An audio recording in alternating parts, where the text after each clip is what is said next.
പണ്ട് കാലത്തൊക്കെ കുട്ടികൾ ഗുരുകുലത്ത് പോയിട്ടല്ലേ പഠിച്ചത്? അതൊരു അടിപൊളി പരിപാടിയുണ്ടോ? നിങ്ങൾ ചിലപ്പോൾ മുത്തശ്ശിമാരൊക്കെ പറഞ്ഞു തന്ന കഥയിൽ ചിലപ്പോൾ കേട്ടിട്ടുണ്ടാവും. ഇവരിവിടെ പോയിട്ട് അക്ഷരാഭ്യാസം മാത്രമല്ല പഠിക്കുക. എന്തൊക്കെയായിരുന്നു പഠിക്കുക? അവർ ആയുധാഭ്യാസങ്ങൾ പഠിക്കുമായിരുന്നു. അവരവിടെ മൊത്തം ക്ലീൻ ചെയ്ത് നീറ്റാക്കി കൊണ്ടുനടക്കായിരുന്നു. അവർ തന്നെ അവിടുന്ന് ഫുഡ് ഉണ്ടാക്കുകയും കാര്യങ്ങളൊക്കെ ചെയ്യുക, അങ്ങനെ പല പല ജോലികളൊക്കെ ചെയ്തിട്ട് നല്ലൊരു ജോളി വൈബായിരുന്നു.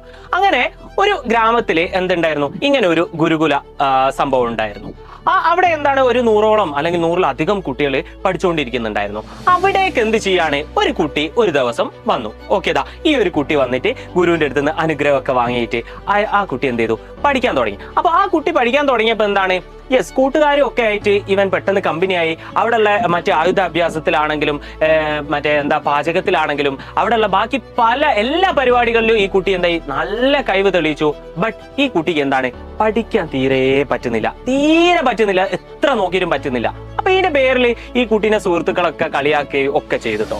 അങ്ങനെ എന്താണ്, ഈ ഗുരുവും ഒരുപാട് ട്രൈ ചെയ്ത് ഇവനെ പഠിപ്പിക്കാൻ. ഇങ്ങനെ നോക്കി ലാസ്റ്റ് എന്താണ്, ഗുരുവിനെ കൊണ്ട് നടക്കുന്നില്ല ഇവനെ പഠിപ്പിക്കാൻ. ഒരു ദിവസം ഗുരു ഇവനെ വിളിച്ചിട്ട് പറഞ്ഞു, മോനെ, എന്നെ കൊണ്ട് നടക്കുന്നില്ല നിന്നെ പഠിപ്പിക്കാൻ.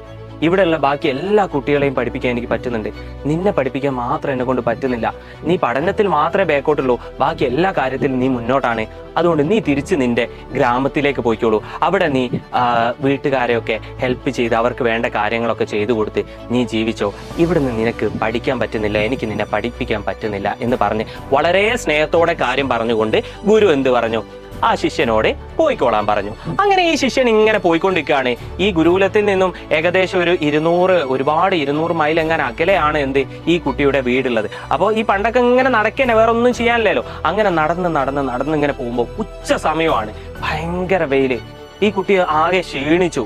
കുറച്ച് വെള്ളം കിട്ടിയിരുന്നെങ്കിൽ എന്ന് ആഗ്രഹിച്ച് ഇങ്ങനെ നിൽക്കുമ്പോഴാണ് ആ കുട്ടി ഇങ്ങനെ ഒരു സ്ഥലത്തെത്തുന്നത്. അവിടെ കുറെ ചേച്ചിമാരൊക്കെ എന്ത് ചെയ്യുന്നുണ്ട്, കുറെ സ്ത്രീകള് ഒരു കിണറ്റിൽ നിന്ന് വെള്ളം കോരി കൊണ്ടുപോകുന്നുണ്ട്. അപ്പൊ ഇവൻ ഓടി ആ കിണറ്റിന്റെ അടുത്തേക്ക് എത്തി. ആ കിണറ്റിന്റെ അടുത്ത് എത്തിയപ്പോഴാണ് ഒരു കാഴ്ച ഇവൻ കാണുന്നത്. ആ കാഴ്ച കണ്ട് ഇവൻ ശരിക്കും അത്ഭുതത്തോടെ ആ സ്ത്രീനോട് അത് ചോദിച്ചു എന്താണെന്ന്. അവൻ കണ്ട കാഴ്ച ഇതാണ്. ഈ ഒരു കാഴ്ചയാണ് അവൻ കണ്ടത്. അതായത് ഈ കിണറിന്റെ സൈഡിലൊക്കെ എന്താണ്, പാറയാണ്, അല്ലെങ്കിൽ കിണർ ഓർ ഒരു പാറന്റെ ഇടയിൽ നിന്നാണ് ഇവര് വെള്ളം എടുക്കുന്നത്. അപ്പൊ ഇവിടെയുള്ള ഈ പാറക്കെട്ടുകൾക്കിടയിൽ ഇങ്ങനെ മാർക്ക് കണ്ട് ഈ കുട്ടി. അപ്പൊ ഈ കുട്ടി ചോദിച്ചു, ഇത്രയും ഉറപ്പുള്ള ഈ ഒരു പാറന്റെ ഇടയിൽ ഇങ്ങനെയുള്ള ദ്വാരം ഉണ്ടാക്കാൻ നിങ്ങൾക്ക് എങ്ങനെ സാധിച്ചു എന്ന് ആ സ്ത്രീനോട് ഈ കുട്ടി ചോദിച്ചു. അപ്പൊ ആ സ്ത്രീ പറഞ്ഞത്, ഇത് ഞങ്ങളായിട്ട് ഉണ്ടാക്കിയതല്ല, ഈ കിണറ്റിൽ നിന്നും ഈ കയർ ഉപയോഗിച്ച് വെള്ളം കോരിക്കൊണ്ടിരിക്കുമ്പോൾ കുറെ കാലം കോരിയപ്പോ ഇവിടെ ഉണ്ടായ മാർക്കാണിത് എന്നാണ് ആ സ്ത്രീ പറഞ്ഞത്. അപ്പൊ ആ കുട്ടി ഇങ്ങനെ ആലോചിച്ചു, ഈ നിസ്സാരമായ കയറിന് പോലും ഈ ഭീമാകാരമായ ഇത്രയും കട്ടിയുള്ള ഈ പാറയുടെ മുകളിൽ ഇത്ര വലിയ മാർക്ക് ഉണ്ടാക്കാൻ പറ്റിയെങ്കിൽ, ഇത്ര വലിയ ചേഞ്ച് ഉണ്ടാക്കാൻ പറ്റിയെങ്കിൽ, കണ്ടിന്യൂസ് ആയി വർക്ക് ചെയ്താൽ എനിക്ക് എന്തുകൊണ്ട് ഒരു ചേഞ്ച് ഉണ്ടാക്കിക്കൂടാ, എനിക്ക് എന്തുകൊണ്ട് പഠിക്കാൻ പറ്റിക്കൂടാ എന്നുള്ള ഒരു തോട്ട് ആ കുട്ടിക്ക് ഉണ്ടായി. എങ്ങനെയാ ഒന്നുകൂടി നോക്കി. അതായത് ഈ കയറിന് ഈ പാറന്റെ മുകളിൽ ആർക്കും ഒരിക്കലും നടക്കൂല എന്ന് പോലും തോന്നിയ ഒരു ഇംപോസിബിൾ ടാസ്ക് ചെയ്യാൻ പറ്റി. എങ്ങനെ കണ്ടിന്യൂസ് ആയിട്ട് ഈ ഒരു കാര്യം ചെയ്തപ്പോഴാണ് ഈ ഒരു റിസൾട്ട് ഉണ്ടായത്. അപ്പൊ ആ കുട്ടിക്ക് തോന്നി, ഞാൻ കണ്ടിന്യൂസ് ആയി വർക്ക് ചെയ്താൽ എനിക്ക് എന്തുകൊണ്ട് റിസൾട്ട് ഉണ്ടാവില്ല എന്നൊരു തോട്ട് ആ കുട്ടിക്ക് ഉണ്ടായി. ആ കുട്ടി അങ്ങനെ തിരിച്ചെന്ത് ചെയ്യുന്നു, ഗുരുകുലത്തിലേക്ക് പോകുന്നു. ഗുരുവിനോട് ഞാൻ പറയുന്നു, ഇതുവരെ നടന്ന പോലെയല്ല, ഇനി ഞാൻ നല്ലോണം വർക്ക് ചെയ്യും, ഇനി ഞാൻ നിർത്താണ്ട് വർക്ക് ചെയ്യും, ഇനി ഞാൻ കൺസിസ്റ്റന്റ് ആയിട്ട് വർക്ക് ചെയ്യും, ഇനി ഞാൻ നല്ല എഫേർട്ട് ഇടും എന്ന് പറഞ്ഞിട്ട് ഗുരുവിന്റെ അടുത്ത് പോകുന്നു. ആൻഡ് ഗുരുവിനും നല്ല സന്തോഷമാവുന്നു. ഗുരുവും വളരെ സന്തോഷത്തോടെ ആ ശിഷ്യനെ സ്വീകരിച്ചു. ആ ശിഷ്യൻ പിന്നീട് അങ്ങോട്ട് ഭയങ്കര എഫേർട്ട് ഇട്ട് പഠിക്കാൻ തുടങ്ങി, ഭയങ്കര കൺസിസ്റ്റന്റ് ആയിട്ട് വർക്ക് ചെയ്യാൻ തുടങ്ങി. പറ്റില്ല എന്ന് പറഞ്ഞ പല സാധനങ്ങളും ആ കുട്ടി നേടിയെടുക്കാൻ തുടങ്ങി. ആ കുട്ടിയാണ് പിന്നീട് എന്തായി മാറിയത്, യെസ്, നമുക്കെല്ലാം അറിയാവുന്ന ആചാര്യ വരദ് രാജ് ആയി മാറിയത്. ആരായിരുന്നു ഇദ്ദേഹം എന്ന് നിങ്ങൾക്ക് അറിയില്ലെങ്കിൽ ഞാൻ പറഞ്ഞുതരാം. ഇദ്ദേഹം സംസ്കൃതത്തിലെ വളരെ പണ്ഡിതനായിട്ടുള്ള ഒരാളാണ്. സംസ്കൃതത്തിലെ പല ഗ്രാമർ ബുക്കുകളും രചിച്ചത് ഇദ്ദേഹമാണ്. പേരുകളൊന്നും ഞാൻ എടുത്തു പറയുന്നില്ല, ഒരുപാട് ബുക്കുകളുണ്ട്. അതൊക്കെ 100 വർഷത്തിലധികം കഴിഞ്ഞിട്ടും അതിനെ റീപ്ലേസ് ചെയ്യാൻ പോലും മറ്റൊരു ബുക്ക് സംസ്കൃതത്തിൽ ഉണ്ടായിട്ടില്ല. അപ്പൊ ഒന്നും പറ്റൂല എന്ന് തോന്നി ഗുരുകുലത്തിൽ നിന്ന് പുറത്താക്കപ്പെട്ട ആ ഒരു കുട്ടിയാണ് തിരിച്ചു വന്നിട്ട് ഇത്ര വലിയ പണ്ഡിതനായി മാറിയത്? ഞാൻ പറയുന്നത് നിങ്ങൾക്കൊക്കെ ഇതിനുള്ള കഴിവുണ്ട്. ചെറിയ എന്തോ ഒരു സാധനമായിരിക്കും മിസ്സിംഗ് ആയിട്ടുണ്ടാവുക. ആ മിസ്സിംഗ് എലമെന്റ് എന്താണെന്ന് കണ്ടുപിടിച്ച് നിങ്ങൾ തിരിച്ചു വരാൻ തയ്യാറായി കഴിഞ്ഞാൽ നിങ്ങൾ ഇത് കാണുന്ന ഓരോരുത്തരും ലൈഫിൽ വലിയ വലിയ ചേഞ്ചസ് ഉണ്ടാക്കാൻ പറ്റും. ആൻഡ് ഈ ഒരു പ്രോസസ്സിൽ, അതായത് എന്റെ പ്രശ്നം ഇതാണ്, ഇത് ഞാൻ മനസ്സിലാക്കി ഞാൻ തിരിച്ചു വരണം, എന്നാൽ എനിക്കും പഠിക്കാൻ പറ്റും എന്നുള്ള ഈ ഒരു പ്രോസസ്സിൽ നിങ്ങൾക്ക് എന്തെങ്കിലും ഹെൽപ്പ് വേണമെങ്കിൽ, മേ ബി നിങ്ങൾക്ക് അറിയണ്ടാവില്ല നിങ്ങളുടെ പ്രശ്നം എന്താണെന്ന്, ആ ഒരു വിഷയമൊക്കെ ഉണ്ടാവില്ലേ, ആ ഒരു കാര്യങ്ങളൊക്കെ എജുപോർട്ട് സെറ്റ് ആക്കി തരും. എജുപോർട്ടിന്റെ ബൂസ്റ്റർ ബാച്ചിനെ കുറിച്ച് നിങ്ങൾക്ക് ഓൾറെഡി അറിയാവുന്നതാണ്. യെസ്, ക്ലാസ് 9 ബൂസ്റ്റർ ബാച്ചിന് വരുന്നത് വെറും 499 rupees ആണ്. ഇപ്പൊ തുടങ്ങി കഴിഞ്ഞാൽ നമുക്ക് എന്താണ് ഫുൾ A+ സ്കോർ ചെയ്യാൻ പറ്റും. ആൻഡ് അവിടെ റെക്കോർഡഡ് ക്ലാസ് ഉണ്ടാവും, ലൈവ് ക്ലാസ് ഉണ്ടാവും, PYQ ഉണ്ടാവും, എക്സാംസ് ഉണ്ടാവും, ഡൗട്ട് ക്ലിയറൻസ് ഉണ്ടാവും, ആൻഡ് ഒരു മെന്റർ ഉണ്ടാവും നിങ്ങളുടെ കാര്യങ്ങളൊക്കെ നോക്കി നടത്താൻ. മോനെ നിന്റെ പ്രശ്നം ഇതാണ്, ഈ ഏരിയ ആണ് നിനക്ക് പ്രശ്നം, നീ ഇങ്ങനെ ആക്കുന്നതുകൊണ്ടാണ് അവിടെ അങ്ങനെ ഒരു പ്രശ്നം വരുന്നത് എന്നുള്ള സകല സാധനവും പറഞ്ഞു തരാൻ നിങ്ങൾക്ക് ഒരു മെന്റർ ഉണ്ടാവും എന്നുള്ളതാണ് highlight. And already and also ഈ വരുന്ന ജനുവരി 20 തിങ്കളാഴ്ച എന്താണ് ക്ലാസ് 9 ഒരു സ്റ്റഡി പ്ലാൻ വരുന്നുണ്ട്. കറക്റ്റ് 7 മണിക്കാണ്. അതും മക്കൾ മിസ്സാക്കാണ്ടിരിക്കുക.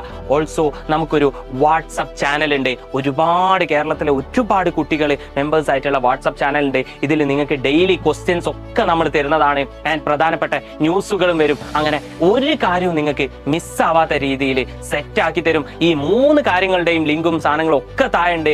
ഒക്കെ നിങ്ങൾ എന്ത് ചെയ്യുക, റെഡി ആക്കുക, സെറ്റ് ആക്കുക. ആൻഡ് ഇതൊക്കെ നിങ്ങൾക്ക് എന്താണ്, നിങ്ങൾക്ക് വേണമെങ്കിൽ മാത്രം നിങ്ങൾ ചെയ്താൽ മതി. മേ ബി ഇതൊക്കെ എന്താണ് എജുപോർട്ടിന്റെ ഒന്നും ഹെൽപ്പ് ഇല്ലാണ്ട് ഒറ്റയ്ക്ക് ഇത് പവർഫുൾ ആയി ചെയ്യാൻ പറ്റുന്ന കുട്ടികളൊക്കെ ഉണ്ടാവാം. അവരങ്ങനെ ചെയ്തോട്ടെ, ഒരു കുഴപ്പമില്ല. നിങ്ങൾക്ക് എജുപോർട്ടിന്റെ ഒരു ഹെൽപ്പ്, ഒരു സഹായം വേണം എന്ന് നിങ്ങൾ തോന്നുന്നുണ്ടെങ്കിൽ മാത്രം നിങ്ങൾ എന്ത് ചെയ്യുക, ഈ ഒരു കാര്യങ്ങളൊക്കെ ചെയ്യാൻ. ഞാൻ മെയിൻലി ഉദ്ദേശിക്കുന്നത് ഇതൊന്നും അല്ല.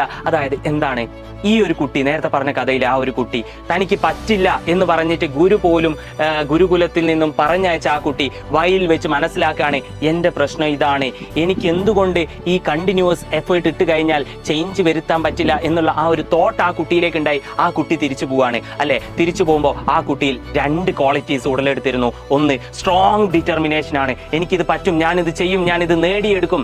ആ ഒരു കല്ലിൽ, ആ ഒരു പാറക്കല്ലിൽ അത്രയും ചേഞ്ച് ഉണ്ടായിട്ടുണ്ടെങ്കിൽ എന്റെ ലൈഫ് ഞാൻ ചേഞ്ച് വരുത്തും, ഞാൻ എല്ലാം വെട്ടിപ്പിടിക്കും എന്നുള്ള സ്ട്രോങ് ഡിറ്റർമിനേഷൻ ആ കുട്ടിക്ക് ഉണ്ടായിരുന്നു. രണ്ടാമത്തത് ടയർലെസ് പ്രാക്ടീസ് ആണ്. നിർത്താതെ തളരാതെ പോരാടാനുള്ള ഒരു വില്ല് ആ കുട്ടിക്ക് ഉണ്ടായിരുന്നു. ഞാനിത് പോരാടും എന്ന് ഉറപ്പായിട്ടും. അങ്ങനെ ആ കുട്ടി പോരാടി, റെസ്റ്റ് ഇല്ലാതെ, വിശ്രമമില്ലാതെ, തളരാതെ ആ കുട്ടി കണ്ടിന്യൂസ് ആയിട്ട്, കൺസിസ്റ്റന്റ് ആയിട്ട് വർക്ക് ചെയ്തു. ഈ 2 ക്വാളിറ്റീസ് ആണ് ആ കുട്ടിയിൽ ഉടലെടുത്തിരുന്നത്. ആൻഡ് നിങ്ങൾക്ക് ഈ 2 ക്വാളിറ്റീസ് ഉണ്ടോ എന്നുള്ളത് നിങ്ങൾ ജസ്റ്റ് ഒന്ന് ആലോചിക്കുക. ആൻഡ് നിങ്ങൾ ജസ്റ്റ് ഒന്ന് കമന്റ് ചെയ്യുക, ഈ 2 ക്വാളിറ്റീസ് എനിക്ക് ഓൾറെഡി ഉണ്ട് സാർ, അല്ലെങ്കിൽ ഇല്ല സാർ, കമന്റ് ചെയ്യുക. ഇനി ഇല്ലെങ്കിൽ ഈ 2 ക്വാളിറ്റീസ് ഉണ്ടെങ്കിൽ വരാൻ പോകുന്ന എക്സാമിന് ഉറപ്പായിട്ടും മക്കൾക്കൊക്കെ ഫുൾ A+ കിട്ടും എന്നുള്ളത് 100% ഉറപ്പാണ്. സോ ഞാൻ പറഞ്ഞ കാര്യം കമന്റ് ചെയ്യുക. വീഡിയോ ഇഷ്ടപ്പെട്ടിട്ടുണ്ടെങ്കിൽ ലൈക്ക് ചെയ്യുക, ഫ്രണ്ട്സിലേക്കും ഷെയർ ചെയ്ത് കൊടുക്കുക. നമുക്കൊക്കെ അടിപൊളിയായിട്ട് ഫുൾ A+ വാങ്ങാം, ഒരു ഡൗട്ടും ഇല്ല. See you, by.